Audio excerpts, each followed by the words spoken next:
복음에 대한 이해가 좀 달라질 수 있긴 하겠지만, 그러나 성경이 말하는 복음 그 자체,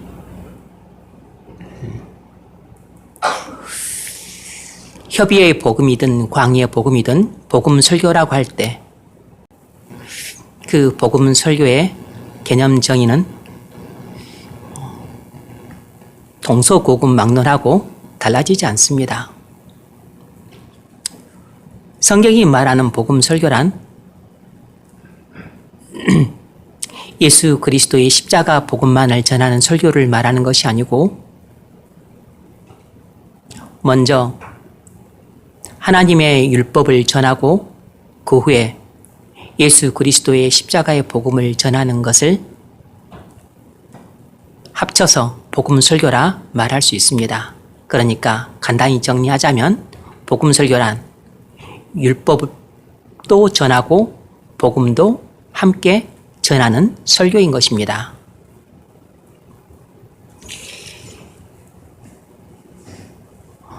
그래서 복음 설교에는 반드시 두 가지 요소가 함께 포함되어야 되는데, 그건 율법과 복음이 함께 전해져야 된다는 사실인 거죠. 예전에 제가 신학교에 다닐 때 율법과 복음의 관계에 대한 논쟁이 있었습니다. 한 부류의 교수님들은 율법도 필요하고 복음도 필요하다. 또 다른 조직신학 쪽의 또 대표적인 교수님은 아니다. 율법 없이도 복음만 전해도 사람은 구원받을 수 있다. 또 아주 훌륭한 조직신학 교수님은 또 이렇게 주장을 하셨어요. 성경에 나와 있는 복음 설교의 구조를 분석해 보면 안타깝지만 이분은 제가 되게 사랑하고 존경하는 은사님이기도 하시지만 이분 주장이 틀리셨어요.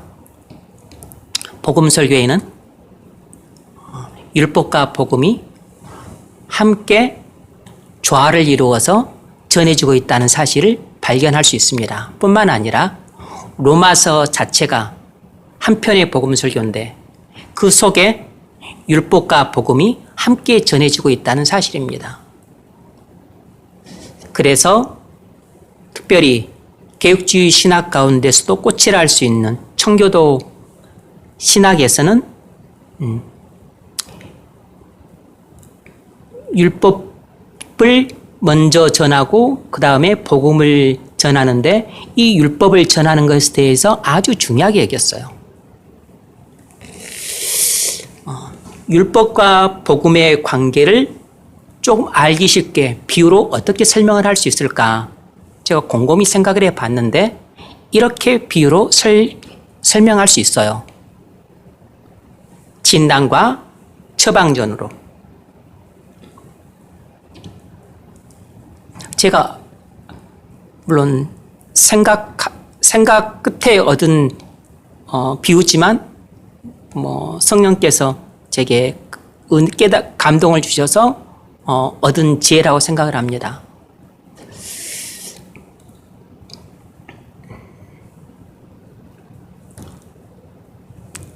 율법의 목적은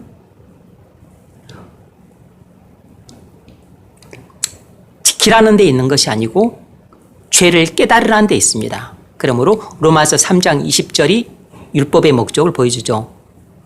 그러므로 율법의 행위로는 의롭다 하심을 얻을 육체가 없으니 율법으로는 죄를 깨달음이라.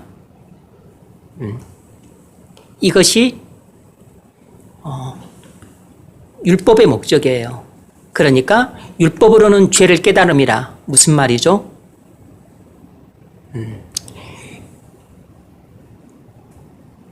하나님의 종이 하나님 백성들에게 반드시 율법을 전해야 되는 이유는 율법을 전하지 않으면 죄인들이 자기 죄를 깨달을 수가 없는 것입니다. 다시 말하면 의사가 환자를 진찰하는데 진찰을 안 하고 만일 처방전을 준다는 것을 여러분 생각할 수 있습니까? 그러니까 율법을 전하지 않고 만일 십자가 복음만 전하는 것은 의사가 진단하지 않고 처방전만 주는 것 같아요. 율법을 전해야만 듣는 회중들이 내가 죄인이구나 라는 사실을 깨달을 수 있는 것입니다. 자기가 죄인이라는 사실을 깨닫지 못하는 사람에게는 일반적으로 아무리 예수님이 나의 모든 죄를 십자가에서 대속해 주신 구주시라고 전해도 그것이 복음으로 안 들리는 것입니다. 왜냐하면 내가 죄인이라고 생각하지 않으니까 나를 죄에서 구원해 줄 구주를 필요로 하지 않는 것이에요.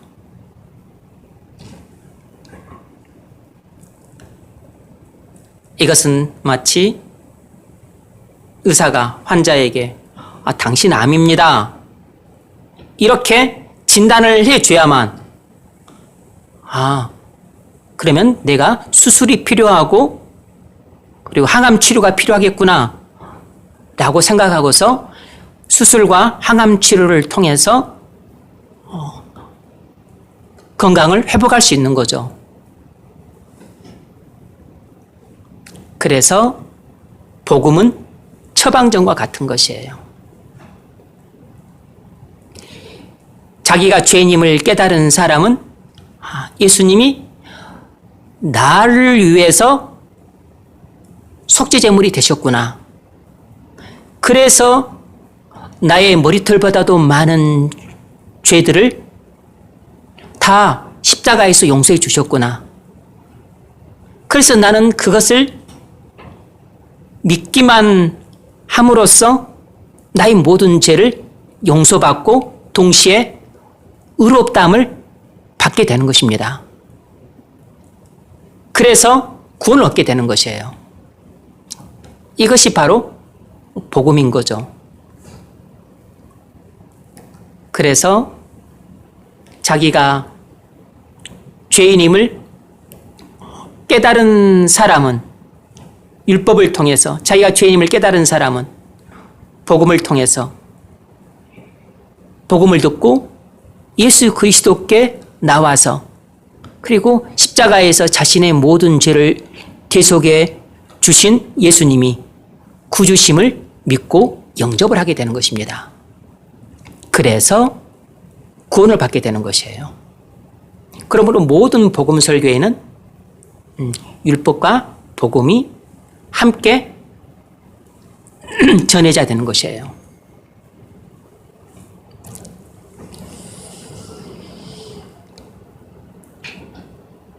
지금 가버나움 해당에는 예수님을 벳세다에서부터 쫓아온 무리들이 운집해 있습니다.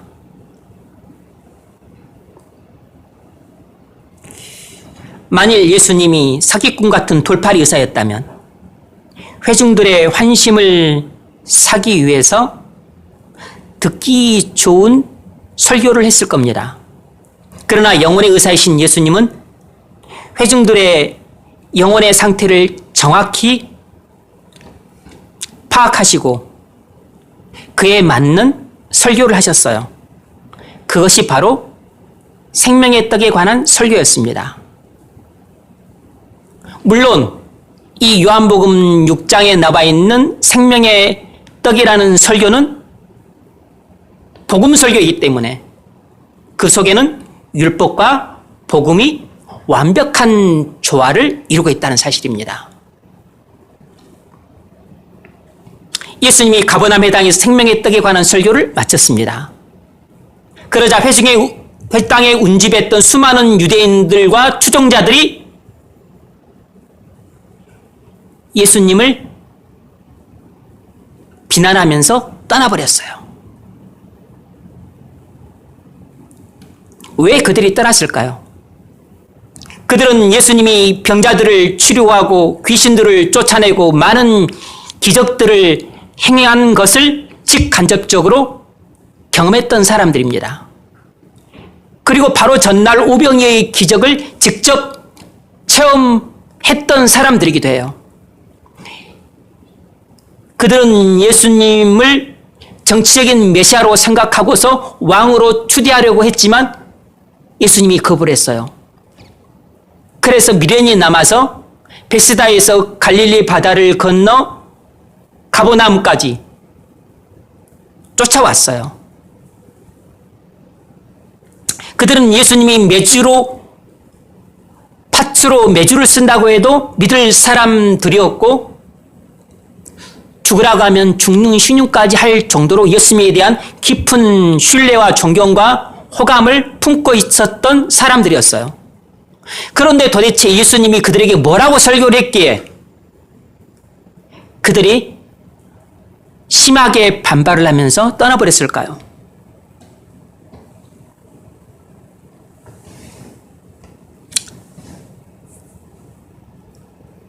지난 시간에 두 가지를 말씀드렸습니다. 그들은 예수님이 전하신 복음에 대한 강한 거부감을 드러냈어요. 예수님이 그들에게 전하셨던 복음이 뭐죠? 두 가지였습니다. 첫 번째는 예수님은 자신을 하나님의 아들이라고 소개했어요. 예수님은 자신이 하나님의 아들로서 온 세상의 구주가 되기 위하여 사람이 되셨다고 말했더니 유대인들이 심하게 반발하면서 가버렸습니다. 자기가 하늘로서 내려온 떡이라 하심으로 유대인들이 예수께 대하여 수군거려 가로되 예수님은 자신이 하나님의 아들로서 사람이 대신 구주시라고 말씀했습니다. 그랬더니 유대인들이 심하게 반발하면서 가버렸습니다. 두 번째로 예수님은 자신을 그리스도라고 소개했어요.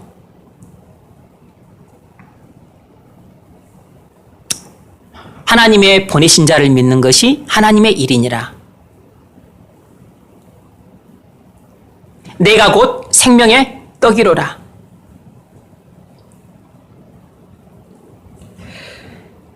여러 가지로 자신이 그리스도라고 계속해서 반복해서 말씀하셨어요. 예수님은 자신을 온 세상을 위한 완전한 속죄제물이라고 말했습니다. 그랬더니 예수님의 추종자들조차도 더 이상 못 참겠다는 듯이 화를 내며 가버렸습니다.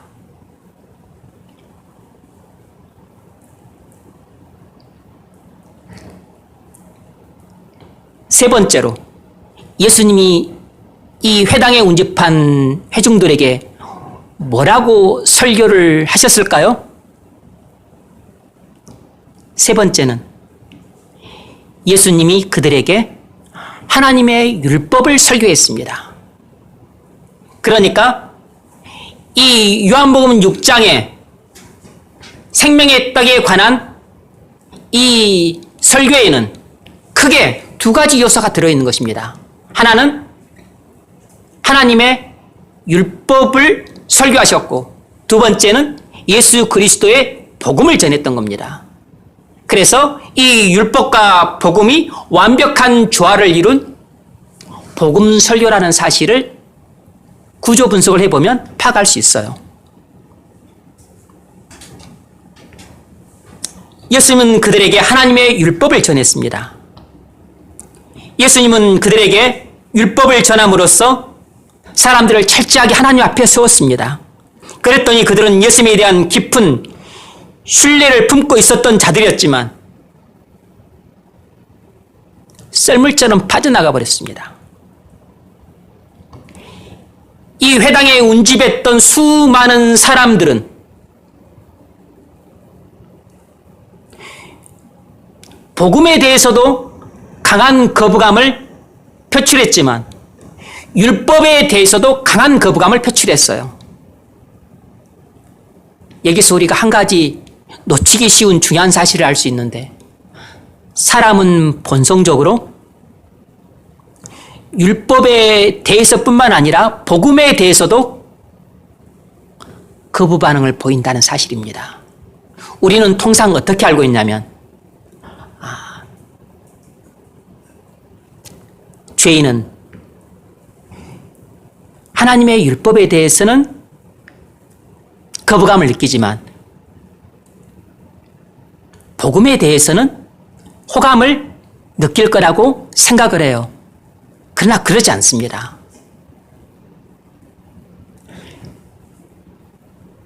타락한 인간은 하나님의 율법의 정죄를 받음으로 당연히 거부감을 드러내지만 예수님이 하나님의 아들이시요 온 세상의 구주시라는 이 복음에 대해서도 강한 거부감을 표출을 해요.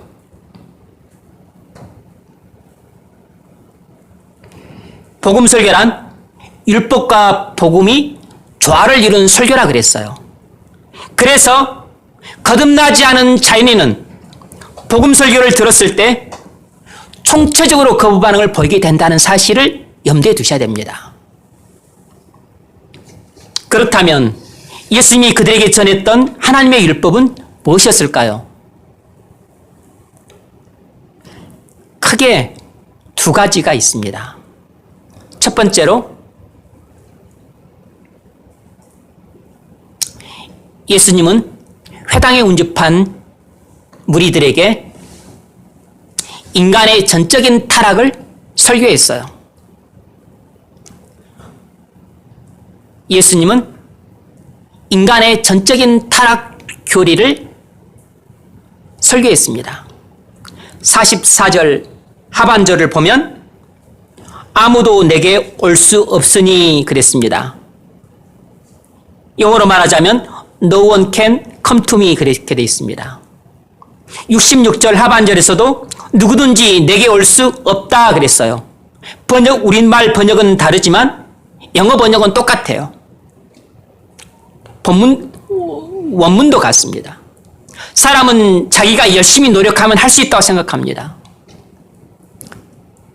타락한 인간에게는 자신감이 있어요. 그런데 예수님은 회중들에게 인간의 전적인 타락을 말씀하심으로써 구원에 대한 그들의 자신감을 말살시켜 버렸습니다. 너희가 아무리 노력하더라도 너희 힘으로는 구원받을 수 없다고 말씀하신 것입니다. 예수님은 구원에 있어서 자기 능력에 대한 신뢰를 전적으로 부정하고 정반대로 인간의 전적인 무능을 선포하신 것입니다. 사람들이 이런 말을 듣고서 기분이 좋을 리는 없습니다. 여러분, 구원에 있어서 인간의 전적인 무능을 보여주는 인간의 전적인 타락 교리는 우리 부패한 본성에 아주 거슬리는 교리예요.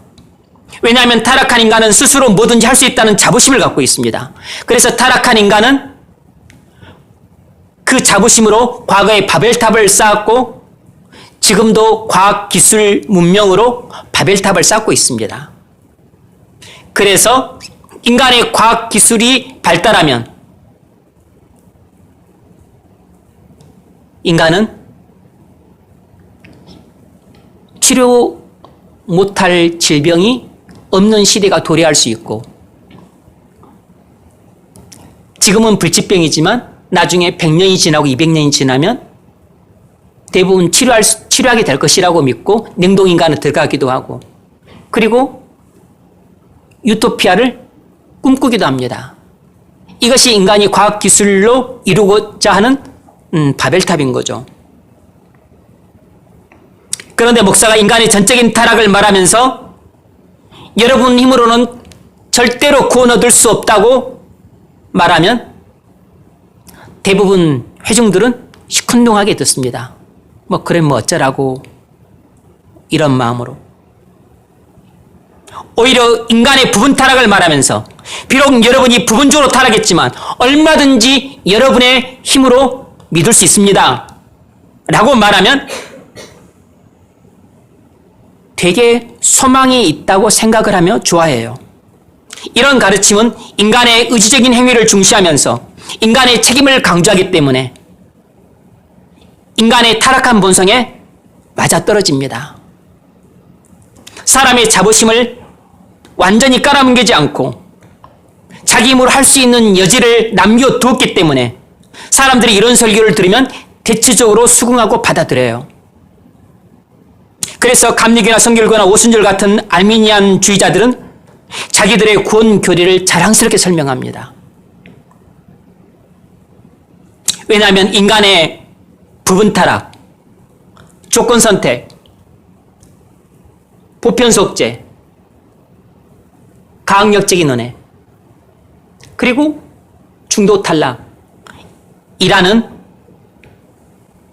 이 구원 교리는 아주 이성적이고 합리적이어서 논리적으로 설명하기가 쉬워요.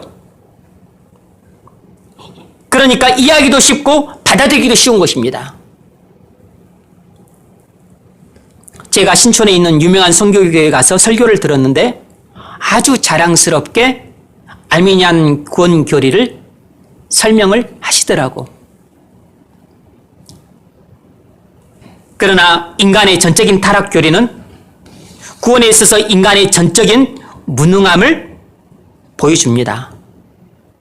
우리가 아무리 노력하더라도 우리 힘으로 구원받을 수 없다는 가르침은 죄인에게 반발심을 불러일으킵니다.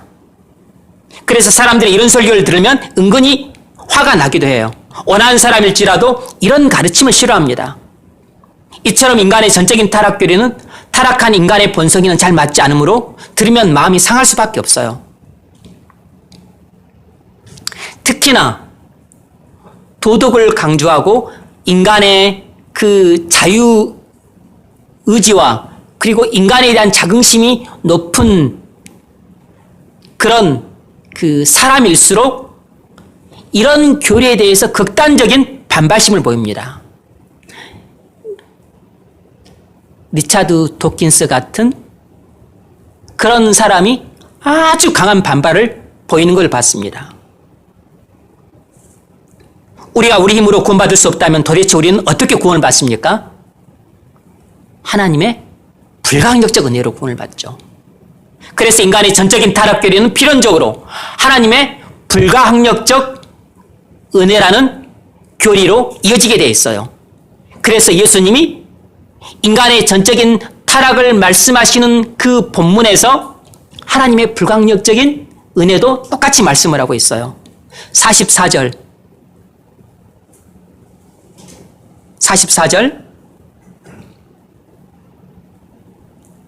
나를 보내신 아버지께서 이끌지 아니하시면, 이것이 바로 하나님의 불가항력적인 은혜를 나타내는 진술이에요. 아무도 내게 올 수 없으니 인간의 전적인 타락 교리를 진술하고 있는 구절입니다. 인간은 전적으로 타락했기 때문에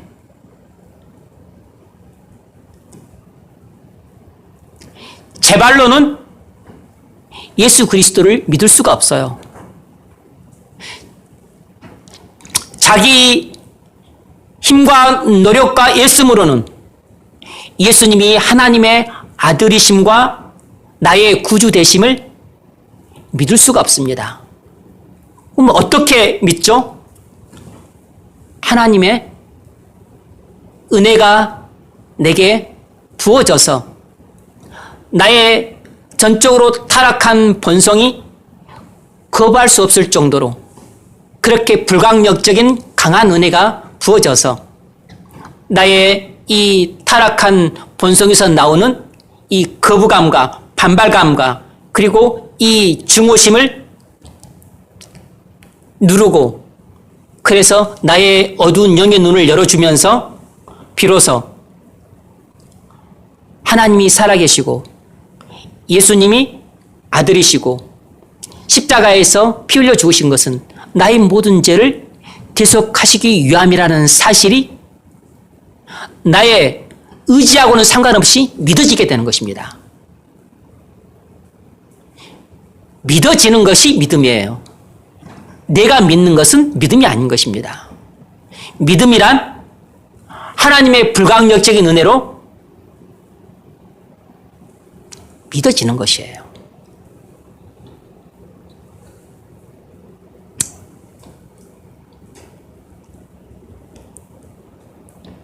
알겠습니다. 제가 믿겠습니다. 그것은 믿음이 아닙니다. 제가 믿겠습니다 하고 믿는 것은 믿음이 아니라고. 구원 얻는 믿음이란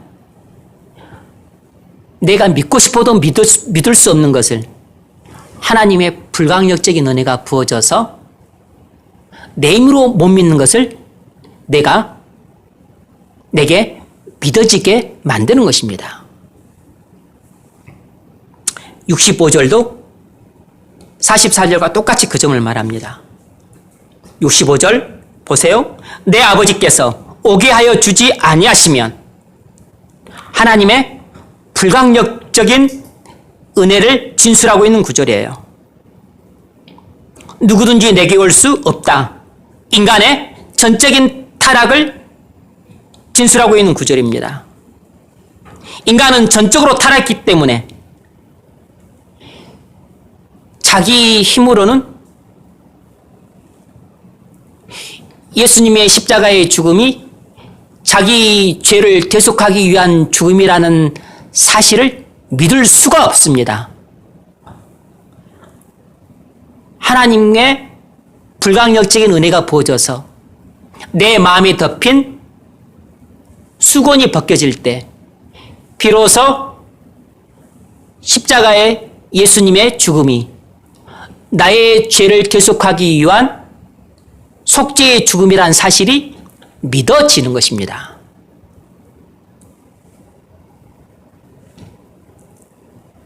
사람은 할 수 없지만 하나님은 하실 수 있습니다. 우리는 자기 힘으로 구원받을 수 없지만 하나님은 전적인 은혜로 우리를 구원할 수 있습니다. 이 은혜는 우리가 거부할 수 없는 은혜예요. 그럼 이 은혜는 어떤 사람에게 주어지죠? 하나님께서 창세전에 선택하신 자에게 주어집니다. 그것이 바로 무조건적 선택 교리예요. 이것이 37절 상반절에 나와 있습니다. 아버지께서 내게 주시는 자는 다 내게로 올 것이요. 아버지께서 내게 주시는 자는 무슨 말이죠? 하나님께서 영원 전에 사랑하셔서 구원하시기로 선택하신 자는 그에게 불강력적인 은혜를 부어주셔서 예수 그리스도를 예수님이 그리스도시라는 사실이 믿어지게끔 하신다는 것입니다.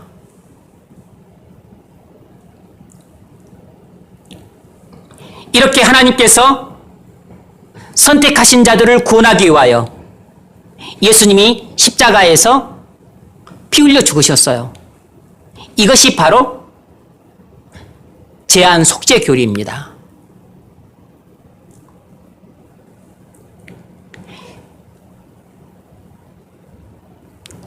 제가 칼빈주의 5대 교리를 다 말씀을 드렸어요.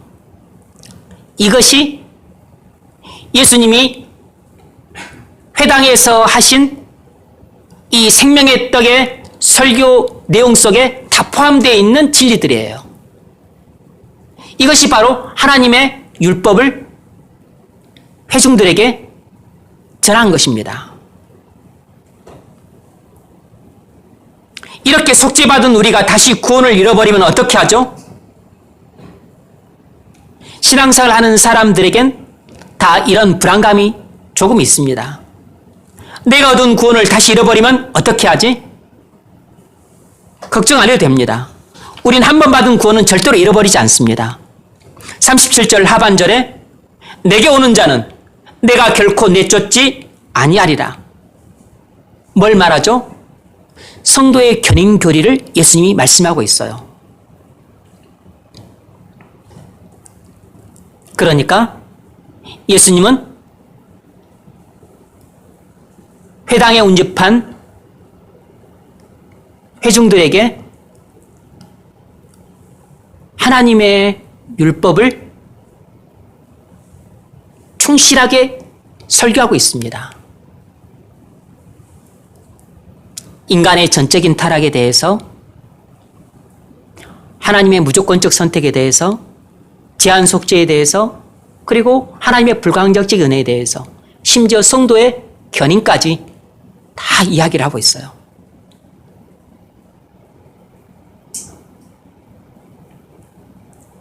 그러나 알미니안 구원 교리는 그러지 않습니다. 사람은 자기 의지로 믿기로 결정했기 때문에 의지가 약해져 믿음을 버리게 되면 구원의 길에서 중도 탈락할 수 있다고 가르칩니다. 여러분, 우리가 그런 교리를 믿는다면 우리는 언제든지 의지가 약해져 믿음을 버리게 되면 중도 탈락하게 되니까 내가 구원을 잃어버리지 않을까 염려하지 않을 수가 없죠. 사도 바울은 로마서 5장부터 8장에서 이신칭의 구원의 절대적인 확실성을 보여줬습니다. 믿음으로 의롭다함을 받은 구원은 영원히 안전하다는 것을 입증했어요. 그래서 로마서 8장 35절 이하에서 이렇게 말합니다. 누가 우리를 그리스도의 사랑에서 끊으리요? 환난이나 공고나 박해나 기근이나 적신이나 위험이나 칼이라. 그러나 이 모든 일에 우리를 사랑하시는 이로 말미암아 우리가 넉넉히 이기느니라. 반어법이죠. 이 세상 그 어떤 무엇도 우리를 위해 대속해 주신 예수 그리스도의 사랑에서 끊을 수 없다는 것입니다. 뭔 말이죠? 예수를 믿어 예수 그리스도와 연합된 성도들은 그 어떤 일이 있다 할지라도 중도에 탈락하는 법이 없다는 것입니다. 내가 확신하노니 사망이나 생명이나 현재일이나 장래일이나 다른 어떤 피조물이라도 우리를 우리 주 그리스도 예수 안에 있는 하나님의 사랑에서 끊을 수 없으리라. 성경은 이처럼 구원의 영원성을 선포하고 있습니다. 그러므로 성경은 구원받은 성도가 중도 탈락한다고 가르치지 않아요. 성도의 견인교리를 가르치는 것입니다. 이것이 예수님이 가버나움 회당에서 했던 설교입니다.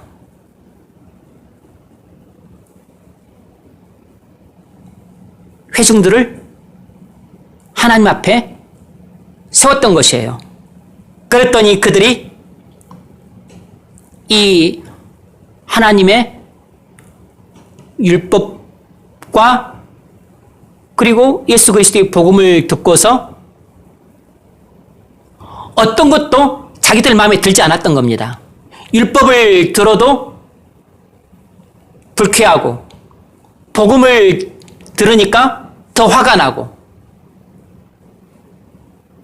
그래서 유대인들도 갓버리고 유대인이지만 예수를 더 열렬하게 추종했던 무리들도 나중에 갓버렸습니다.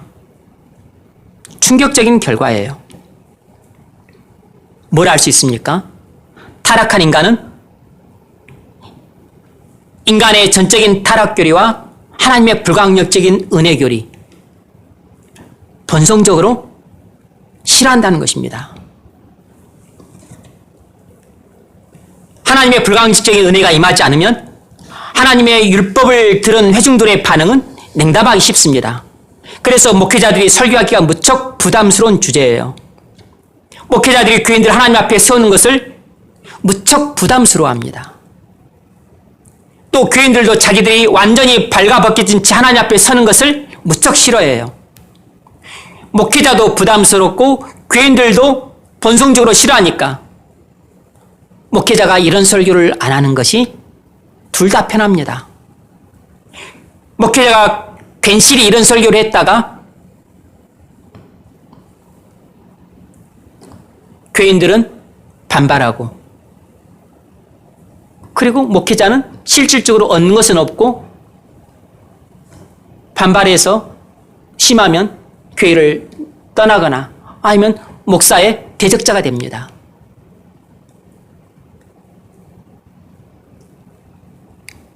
그러니까 목회자들이 괜시리 긁어 부스럼을 만들 필요가 없다고 생각하기 쉬운 거죠.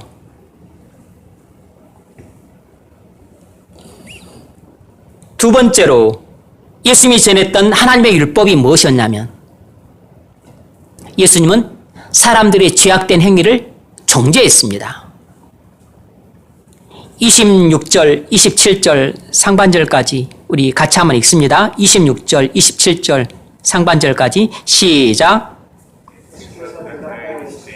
내가 진실로 진실로 너에게 이르노니 너희가 나를 찾은 것은 그들을 불가능히 하니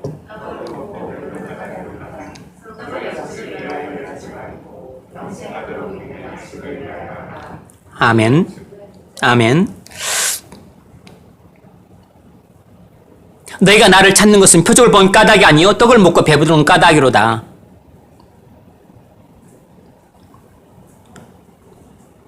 예수님은 그들에게 이런 뜻으로 말씀하셨어요.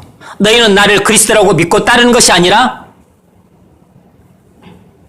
배부름을 얻기 위해서 따라왔구나. 단순히 먹고 살기 위해서만 일하지 말고 구원을 얻기 위해서 노력해라. 이런 뜻으로 말씀하신 것입니다. 예수님은 오병이어 기적을 체험하고서 자기를 쫓아온 무리들에게 이 땅에서 육체적으로 안락한 삶만을 추구하지 말라고 정죄한 것입니다.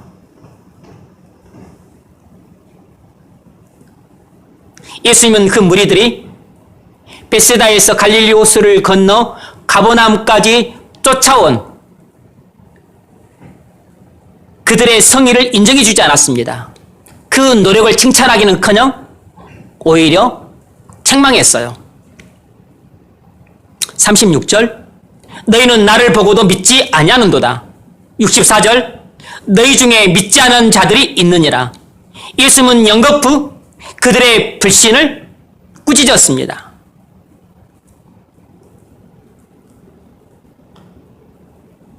자기를 찾아서 그렇게 먼 길을 배를 타고 올 정도로 그렇게 열의를 보였으면 그들의 열의에 대해서 칭찬해 줄 법도 한데 주님은 인정도 안 했지만 칭찬도 한마디 안 하셨어요. 오히려 책망하시고 그리고 그들의 불순한 동기를 정죄하셨습니다. 여러분, 기성교회에서 하나님의 율법을 전하면 어떤 일이 일어나는지 아십니까?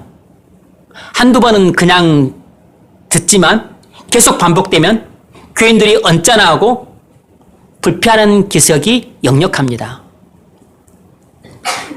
제가 1998년도 신학대학원 1학년 말에 한 1600명 정도 되는 교회의 고등부 전도사로 부임을 했습니다. 다른 교회는 처음 다닐 뿐만 아니라 제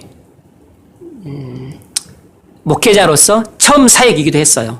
부임하던 주일에 전임 전도사가 제 신대원 3년 선배였는데 제가 1학년 때 그는 이미 이제 3학년 졸업을 해서 강도사 시험을 준비하고 있던 때였어요. 3년 선배인 거죠. 고등부 예배 때 35분 정도 설교하는 것을 들었습니다. 여수 양원 다녀온 이야기를 하면서 간증하는 것이 설교의 전부였어요. 저는 너무 충격을 받고 황당해했습니다. 설교를 이런 식으로 하는구나. 더 황당했던 것은 부장 집사님이 그 설교를 듣고 너무 은혜를 받았다고 웃으시며 말씀을 하시는 것입니다. 자기는 전도사님의 이런 설교를 들을 때마다 은혜를 받는다는 것입니다. 그동안 늘 설교 시간에 재미있거나 감동이 될 만한 은혜로운 이야기를 해왔던 모양이에요. 부장 집사님과 부관 집사님을 위시해서 교사들이 교회만 오래 다녔지 믿음이 바르게 선 교사들이 잘 보이지 않았습니다. 이건 단순히 고등부만의 문제가 아니라 그 교회 전체 문제였어요. 영적으로 심각한 교회였습니다. 다음 주일에, 그 다음 주일에 제가 앞으로 고등부를 어떻게 운영할 것인가 하는 운영안을 교사 전체회의에 내놓았습니다. 그 운영안에 이런 내용들을 적어놨어요. 일반적으로 교회 교사들이 영적인 무지의 심각성을 지적하고 적나라하게 기술하면서 교사가 변해야 학생들도 변한다라는 취지로 일장 설교와 같은 내용을 운영안 맨 앞에다가 써놨어요. 반발할 것을 예상을 했습니다. 요지를 이런 요지예요. 교사들이 상당수가 회심하지 않았고 성경에 대해서도 무지한 상태에 있다. 이런 상태에서는 학생들을 바르게 가르칠 수 없다. 소경이 소경을 인도하는 꼴이 되면 둘 다 망한다. 그래서 먼저 교사가 배워서 올바르게 돼야 그 다음에 학생들을 올바르게 가르칠 수 있다. 그러므로 교사들부터 성경을 공부하도록 하자. 교사회에서 운영안을 읽는데 5분도 안 돼서 칼빈 신학교를 다니다 말았다는 교사가 큰 소리를 내면서 격하게 반발하기 시작했습니다. 부장 집사님한테 호소하면서 뭐 이런 말이 어디 있냐고 격분을 했습니다. 그 27살 청년 교사가 주동이 되고 부장 집사님도 반발하면서 제 지도 방침을 거부했습니다. 그때부터 저를 고등부에서 왕따를 시켰어요. 사사건건 시비를 걸고 넘어졌습니다. 저는 제 모교회 말고 다른 교회를 다녀본 적이 없어요. 다른 교회도 처음이거니와 신대원 1학년이면 아무것도 모릅니다. 제가 사역 나가고 싶어 나갔던 게 아니에요. 그냥 제 그 은사들이 소개해주고 소개를 해줘가지고 제 의사하고는 관계없이 제 사역을 내보냈어요. 저는 2학년 말이나 나갈까 했었는데 전도 사역 초기부터 큰 어려움을 겪었습니다. 제가 부임하자마자 처음부터 강하게 나가서 그 육적인 사람들이 어떤 성향을 갖고 있는지 뻔히 알면서도 불구하고 그렇게 너무 강하게 치고 나가서 반발을 사는 것이 지혜롭지 못했다고 말할 수 있습니다. 그렇게 보는 사람도 있고 아니다. 어차피 부딪힌다. 지금 안 부딪혀도 나중에 가면 반드시 안 부딪히고 싶어도 부딪힌다. 차라리 처음부터 분명한 태도를 취하는 게 오히려 낫다고 말하는 사람도 있었어요. 아마 제가 그들이 죽은 신앙을 갖고 있었을지라도 그들의 교사로서의 경력을 인정해주고 그 노력을 칭찬했더라면 처음에는 부드럽게 시작했을 수 있었을 겁니다. 물론 언젠가는 결국 부닥치고 말 것이지만 안 부닥치고는 사역이 불가능해요. 그러자 저는 먼저 교사들을 살리기 위해서 교사들을 하나님 앞에 세웠습니다. 교사들이 오랜 경력을 갖고 있었을지라도 인정하지 않았고 그들의 영적인 실상을 책망했습니다. 교사들의 헌신을 인정했지만 그들의 영적인 무지를 적나라하게 지적하고 그리고 그것이 잘못됐음을 하나님 앞에 드러냈습니다. 그랬더니 부장 집사님과 부감 집사님과 그리고 그 칼빈 신학교를 다니다 말았다는 청년 교사가 주당이 되어서 교사들의 엄청난 반발과 분노와 증오심으로 돌아왔습니다. 그래서 제가 더 이상 거기에서 사역하기 힘들어서 한 1개월 만인가 2개월 만인가 제가 그냥 고등부를 떠나서 뭐 형식적으로 있는 그 주일학교 교장이라는 자리, 그 형식적이에요, 형식적. 주일학교 교감인가? 교장 아니고 교감인가 하는 자리, 주일학교 전체를 돌보는 그 자리로 옮겨버렸어요. 옮기게 됐습니다. 그리고 있다가 그것도 이제 그 형식적인 자리이기 때문에 더 이상 있는 것도 무의미해서 제가 5개월 만에 사역을 그만두고 나왔어요.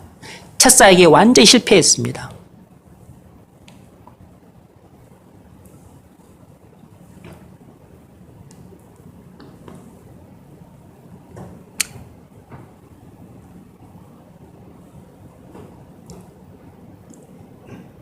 여러분, 인간은 타락한 본성을 가졌기 때문에 자기가 그동안 남들에게 인정받고 칭찬받아 왔는데 갑자기 어떤 사람으로부터 인정받지 못하고 오히려 정죄받고 책망받으면 본성상 반발하고 분노하는 것은 이상한 일이 아니에요.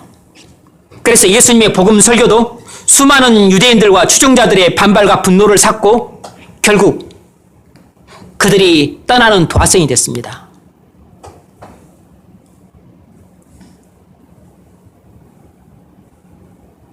예수님이 우리를 위해 십자가에서 달려 피 흘려 죽으셨다. 이것 전해가지고는 절대 핍박 안 받습니다.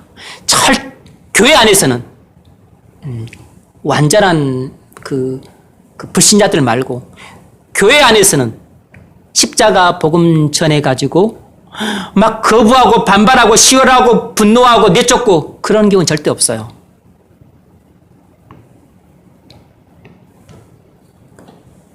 제가 해림교회 청년부에서 1년간 사역할 때 일입니다. 제가 부임했는데 150명 정도 되는 청년부가 너무 무질서하고 체계가 안 잡혀 있었습니다. 청년들이 쾌활해서 좋긴 한데 영적인 진중함이 부족하고 그리고 믿음의 청년들이 청년 숫자가 150명 가까이 되는데 출석 숫자가 150명이에요. 제적은 250명인데 믿음의 청년들이 잘 보이질 않았습니다. 몇몇 열심히 있는 청년들이 있었지만 제 앞선 전임자는 십자가 설교를 많이 했다고 들었습니다. 제가 볼 땐 대부분의 회심하지도 않은 청년들에게 처음부터 그런 십자가 설교하는 것은 대단히 적절하지 않은 설교라고 판단을 했어요. 그건 너무나 당연한 원리였으니까. 그래서 저는 주로 하나님의 율법을 강하게 전하는 그런 류의 복음 설교를 했습니다. 물론 하나님의 율법만 전하고 끝나지는 않죠. 그것은 절대로 그런 설교는 있을 수가 없으니까. 하나님의 율법을 전하는데 많은 시간을 할애하고 복음을 전하는 것은 조금 덜한 그런 분량으로 설교를 했습니다. 그들을 하나님 앞에 세우자 했어요. 그랬더니 특히 20살 돼서 청년부에 갓 올라온 신입생들의 반발이 컸습니다. 그들이 그런 설교를 얼마나 엄청나게 싫어했던지 청년부 예배에 들어오기를 거부하고 팀별 성경 공부에만 참석하는 청년들이 생겨났어요. 여름수련회 때는 더욱 강하게 율법에 좀 더 치중해서 전하고 물론 당연히 복음도 전했죠. 그렇게 복음 설교를 했더니 당연히 여름수련회 때는 또 설교가 길잖아요. 딱딱하고 은혜도 안 되고 그랬더니 그들의 반응이 극에 달했습니다.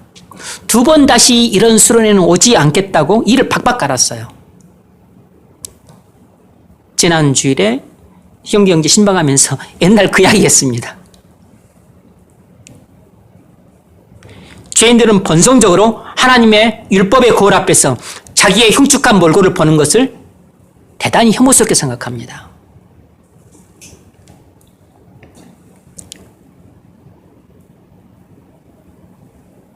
그래서 예수님이 그 자기를 그렇게 신뢰하고 존경하고 호감을 품고 두려워하는 그 무리들에게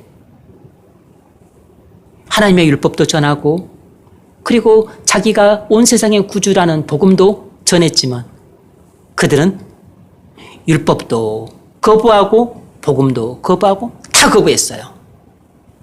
이것이 바로 전적으로 타락한 인간의 본성이라는 사실을 아셔야 됩니다. 인간은 복음 설교를 총체적으로 거부해요. 죄인들에게 하나님의 율법을 설교하면 무슨 일이 벌어질까요? 2가지 일이 벌어집니다. 첫 번째는 하나님의 불강력적인 은혜가 임하지 않으면 사람들의 마음이 더욱 강팍해져서 심하게 반발하게 된다는 사실입니다. 그 조은혜가 사도행전 7장에 나오는 스데반의 설교예요.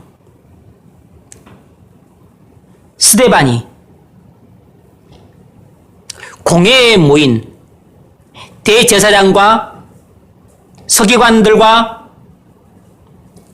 장로들과 백성들 앞에서 1장 긴 복음 설교를 했습니다. 목이 곧고 마음과 귀에 할례를 받지 못한 사람들아, 너희도 너희 조상들과 같이 항상 성령을 거스른도다. 너희 조상들이 선지자 중에 누구를 박해하지 아니하였느냐? 의인이 오시리라 예고한 자들을 그들이 죽였고, 그러니까 메시아가 오실 것이다 이렇게 설교한 선지자들을 잡아 죽였다는 것입니다. 이제 너희는 그 의인을 잡아준 자요. 무슨 말이냐면 너희가 바로 예수를 십자가에 못 박아 죽였지. 너희가 바로 살인자다. 그렇게 설교한 것입니다. 살인자가 되나니 너희는 천사가 전한 율법을 받고도 지키지 아니하였도다. 하나님의 율법을 통해서 메시아를 보낼 것이라고 말했음에도 불구하고 메시아를 영접하지 않고 메시아를 십자가에 못 박아 죽였다는 것입니다. 그러니까 너희는 율법을 지키지도 않았고 너희는 살인자되 하나님의 아들을 죽인 극악무도한 살인자다. 니들이 살아날 길이 있겠느냐? 이렇게 말한 것이에요. 이런 설교는 목숨을 걸고 해야 되는 설교입니다.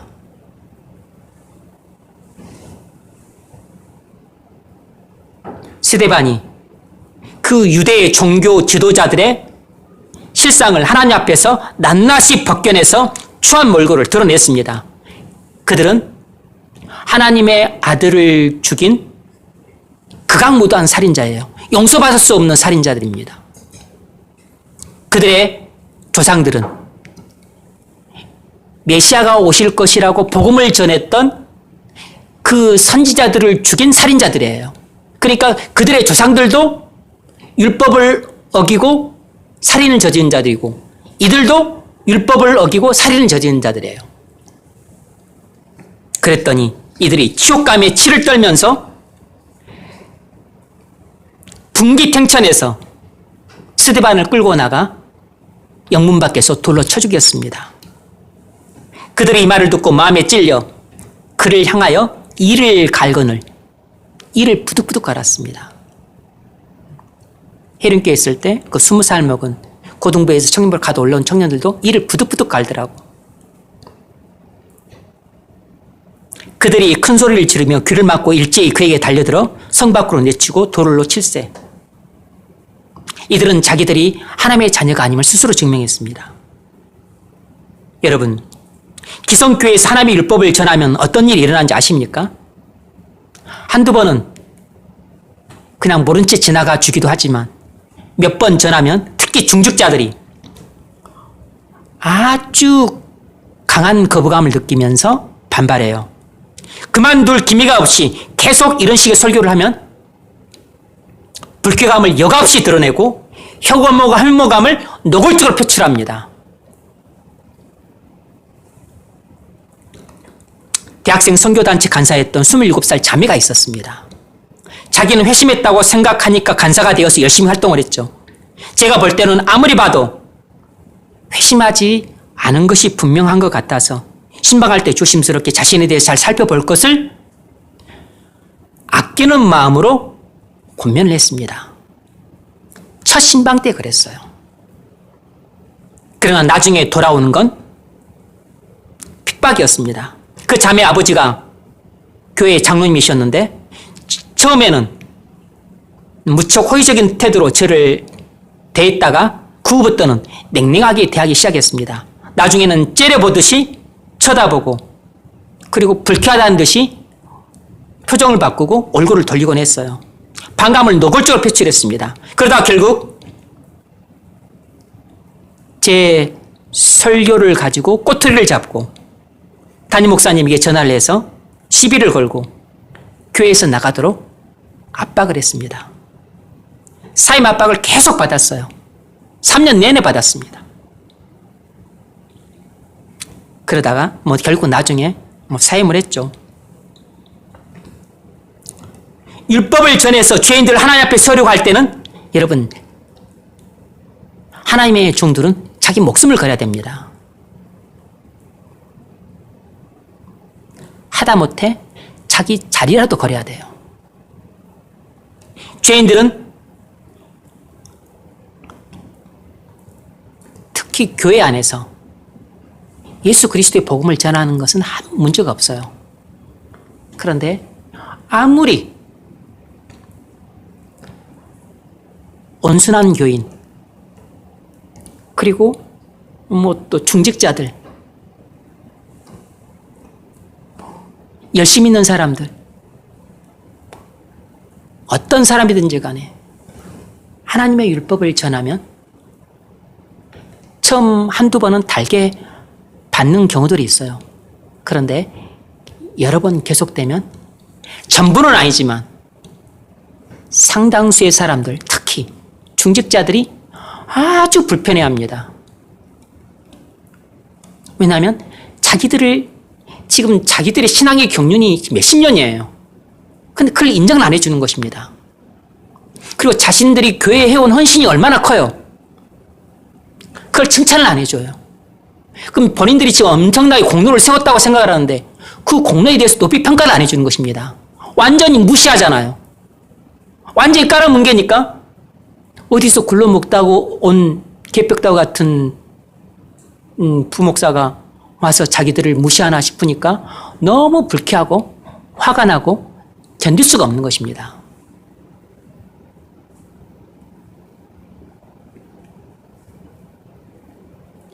그래서 이런 설교를 목사가 할 때는 마음의 각오를 단단히 하고 전해야 됩니다. 율법을 전한다고 해서 하나님의 은혜가 임하는 게 아니기 때문에 지금은 이가봇 시대라 하나님의 은혜가 잘 부어지지 않습니다. 이런 영적인 기근 시대에는 하나님의 율법을 전했다가 더더욱 곤란당하기 쉬워요. 성도들도 별로 은혜를 못 받기 때문에 반응도 안 좋고, 반응이 안 좋기만 한 게 아니고 마음속에 반감을 품는 사람들, 마음을 이렇게 또 굽는 사람들, 그래서 언젠가 기회가 되면 시비를 거는 사람들, 그래서 뭔가 꼬투리가 생기면 물고 늘어져야겠다, 이렇게 마음을 낙가같이 이렇게 굽히는 것이에요.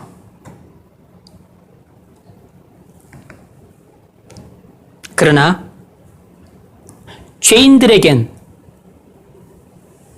십자가 복음만큼이나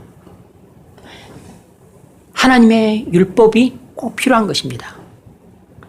하나님의 율법이 없으면 어떻게 죄인들이 자기가 죄인이라는 사실을 확신할 수 있겠어요? 그래서 율법과 복음의 관계에 있어서 율법이 필요가 있냐 없냐, 그 논쟁은 더 이상 이제 무의미한 것입니다. 두 번째로, 하나님의 율법을 전했을 때 무슨 일이 벌어지냐면, 하나님의 불강력적인 은혜가 임하면 죄인들이 하나님 앞에서 자기 참모습을 보게 됩니다. 그때 자가 깨지고 교만이 무너지게 돼요. 그래서 결국 예수 그리스도를 영접함으로 죄사함 받은 기쁨과 구원의 감격을 맛보게 됩니다. 바로 이 일이 오순절날 일어났어요. 오순절날 베드로가 마가의 다락방에서 성령의 부음을 받은 직후 이렇게 설교했습니다. 사도행전 2장 36절, 그런즉 이스라엘 온 집은 확실히 알지니 너희가 십자가에 못 박은 이 예수를 하나님의 주와 그리스도가 되게 하셨느니라 하니라. 여러분, 베드로는 오순절날 성전에 모인 디아스포라 유대인들 앞에서 복음 설교를 했습니다. 율법과 복음을 잘 조화시켜서 전했어요. 그러자 하나님의 불강력적인 은혜가 성전에 모인 유대인들에게 거국적으로 임했습니다. 37절, 그들의 이 말을 듣고 마음에 찔려 하나님의 불강력적인 은혜가 회중들에게 임했다는 증거입니다. 베드로와 다른 사도들에게 물어 이르되 형제들아 우리가 어찌할꼬 하거늘. 경건한 유대인들이 하나님의 율법을 듣고 자기 참모습을 보았습니다. 자기가 죄라는 사실을 이전에는 한 번도 깨달은 적이 없었는데 이 베드로의 설교를 듣고 자기가 하나님의 아들이신 예수님을 십자가에 못 박아 죽였다는 사실을 깨닫게 된 것이에요. 그래서 자아가 깨지고 교만이 무너졌습니다. 더 이상 견딜 수 없어서 울부짖었어요. 베드로가 회개하고 그리스도를 믿을 걸 촉구하자 그 말씀을 믿음으로 받은 사람들은 죄사함받은 기쁨과 구원의 감격으로 충만해졌습니다. 사도행전 2장 41절 그 말을 받은 사람들은 세례를 받음에 이날의 신도의 수가 3,000이나 더하더라. 여러분, 오늘날은 이가보 시대라 성령의 좀처럼 부어지지 않는 시대입니다. 이런 영적인 기근 시대에는 율법과 복음을 설교해도 좀처럼 이런 회심이 일어나지 않습니다. 물론 없는 건 아니지만 대단히 드물어요. 그럼 어떻게 해야 되죠? 우리가 할 일이 무엇입니까?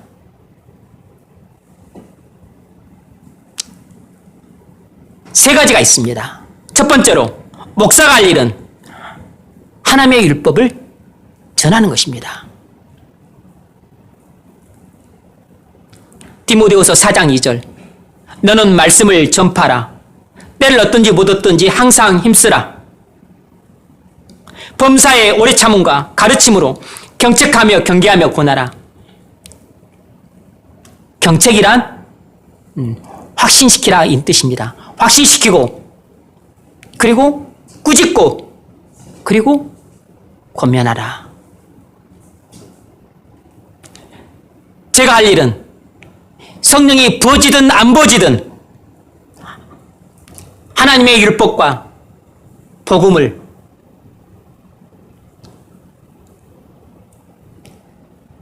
잘 조화시켜서 여러분들에게 복음 설교를 하는 것입니다. 그래서 여러분을 하나님 앞에 세우는 일을 쉬지 않고 꾸준히 하는 것이에요. 이것이 목사인 제가 해야 될 일입니다. 두 번째로 여러분이 할 일은 하나님의 율법을 들을 때 마음을 강팍게 해서 멸망당하지 말고 마음을 부드럽게 해서 구원을 받는 것입니다.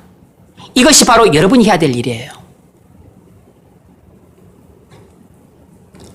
여러분이 설교를 들을 때 마음이 굳어 있으면 하나님 제 굳은 마음을 제하사 부드러운 마음을 주소서 이렇게 기도하는 심정으로 설교를 들어야 됩니다.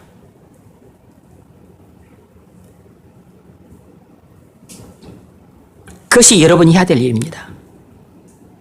여러분 마음이 강팍하면 멸망을 피할 수 없습니다. 부드러운 심령만 말씀을 믿음으로 받음으로 구원받게 돼요. 세 번째로 우리 모두가 할 일은 우리 교회에 성령을 부어주시기를 간구하는 것입니다. 에스겔서 36장 37절 주 여호와께서 이같이 말씀하셨느니라. 그래도 이스라엘 족속이 이같이 자기들에게 이루어 주기를 내게 구하여야 할지라. 조나단 에도즈 목사님이 1741년 미국 엠필드 노템프턴 교회에서 신명기 32장 35절 보수는 내 것이라 그들의 실족할 때 갚으리로다 라는 본문으로 진노하시는 하나님의 손안에 든 죄인들이라는 이 제목의 설교를 했습니다. 에도즈 목사님은 촛불을 들고 쏘은 온고를 잊기만 했는데 그때 하나님의 불강력적인 은혜가 그 예배당 얼마 되지 않은 회중들을 위해 폭포수처럼 부어졌어요. 의자에 앉아있던 회중들이 큰 신음소리를 내고 가슴을 치면서 꼬꾸라졌습니다. 자기들이 마치 진노하신 하나님의 손안에 든 죄인들처럼 느껴져서 견딜 수가 없었어요. 그래서 큰 소리로 울부짖고 그리고 마치 자기가 지옥이라도 빠져들어가는 것처럼 괴로워하면서 하나님 앞에 자신들의 죄악을 토설하며 회개했어요. 통에 자복하는 회개 역사가 요원의 불길처럼 일어나기 시작했습니다. 그게 바로 미국의 영적 대각성의 시작이에요. 조나단 에드워즈 목사님은 회심의 기준을 아주 철저하고 엄격하게 잡았습니다. 이 설교는 죄인들을 하나님 앞에 세우는 전형적인 설교예요. 복음 설교지만 그리스도의 복음은 거의 찾아보기 어렵고 거의 대부분의 내용이 하나님의 율법을 전함으로써 회중들을 하나님 앞에 세워서 대부분 정죄하는 설교입니다. 여러분들 거의 대부분이 다 읽어보셨을 것이에요.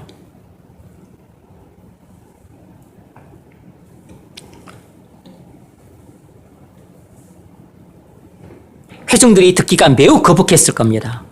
그런데 하나님의 불광력적인 은혜가 부어지자 오순절날 베드로가 설교했을 때와 마찬가지로 죄인들이 하나님 앞에 꼬꾸라졌습니다. 그러면서 하나님, 제가 어떻게 해야 됩니까? 라고 부르짖었습니다. 그러나 여러분, 예수님이 설교하셨을 때는 회중들이 반발하고 뛰쳐나가 버렸습니다. 그 오순절 성령이 부어지던 시대였지만 스데반 집사가 공회에서 그 유대의 종교 지도자를 앞에 놓고 그 복음 설교를 했었을 때 그때도 거의 하나님의 율법을 전하는 설교였는데 그들도 심하게 반발하면서 분노를 참지 못하고 스데반을 돌로 쳐 죽였습니다. 하나님의 불강력적 은혜가 부어지지 않았기 때문이에요. 항상 부어지는 게 아닙니다. 하나님의 불강력적 은혜가 부어져야만 죄인들이 거룩하신 하나님 앞에서 자기가 하나님의 진노를 받아 마땅한 죄인들임을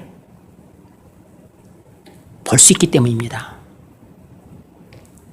오늘날 교인들은 달콤한 설교만을 좋아하는 경향이 있습니다. 그런데 어떤 유명한 원로 목사님은 성경의 약 90%는 책망하거나 정죄하는 내용이라고 말씀을 하셨습니다. 달콤한 설교에 길들여졌기에 입에 쓴 설교를 듣기 싫어합니다. 교인들은 달콤하면서도 따뜻한 설교, 달콤하면서 감동적인 설교, 달콤하면서 은혜로운 설교, 달콤하면서 위로가 되는 설교, 달콤하면서 힘을 주는 설교를 원합니다. 요즘 교인들은 하나님의 율법이고 복음이고 도통 모릅니다. 무조건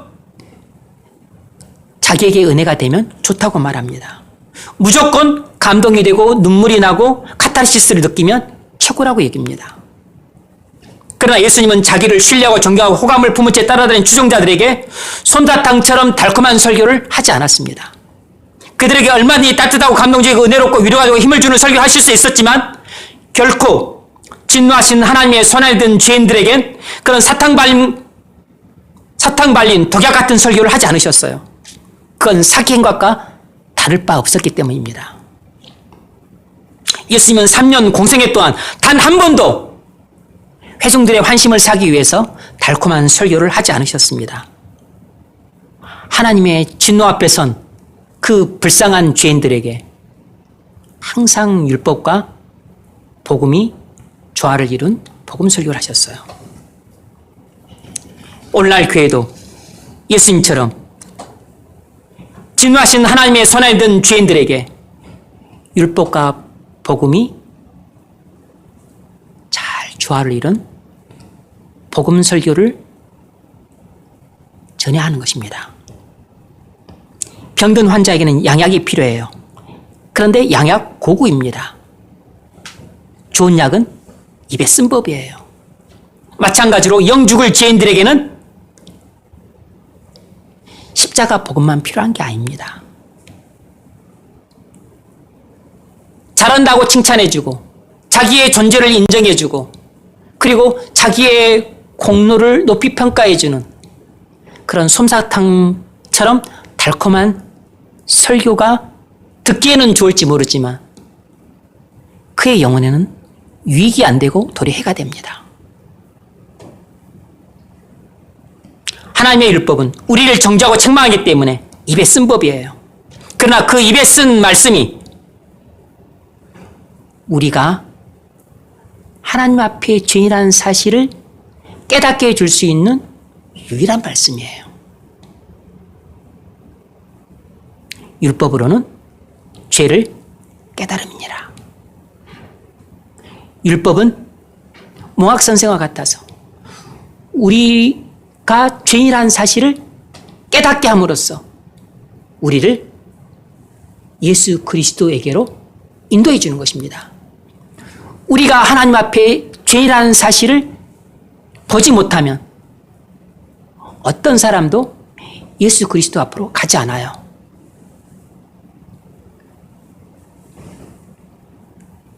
여러분, 날마다 하나님 말씀 앞에 죄인으로서 꼬꾸라지십시오. 그래서 날마다 하나님의 말씀을 듣고 합당치 않은 자에게 베풀어 주신 그 은총과 존귀와 영광으로 말미암는 감사 찬송으로 충만하게 될 수 있기를 주의 이름으로 축원합니다.